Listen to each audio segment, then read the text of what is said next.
A partir da semana que vem, o Enzo vai trocar o sistema do leite. Vai ficar na seringa aqui em pouco tempo, em 5 minutos, 10 minutos. Depois disso ele começa a mamar no peito. Aí o crescimento dele é maior, é mais rápido.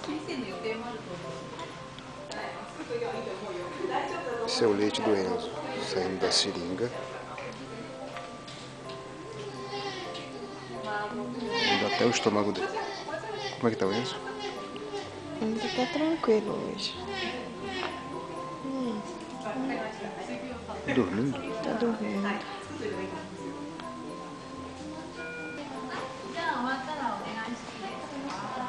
Os pés dele. Deixa eu ver as coisas. E peludo.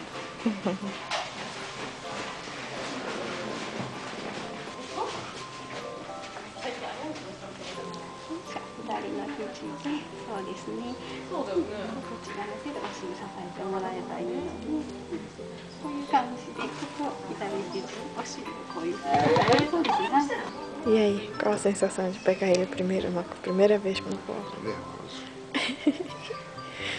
Foi a força. Dá-lhe dá. Dá-lhe dá. Papacana. Tá bom, Milton. Devagar, não adianta fazer isso aqui, não aparece.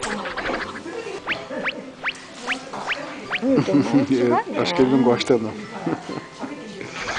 Esse moleque, acorda. E aí, papai?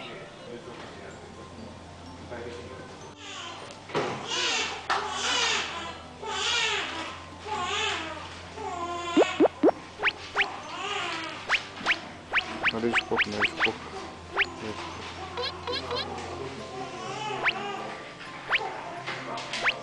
Eu não acordo, hoje ele tá dormindo gostoso, hein?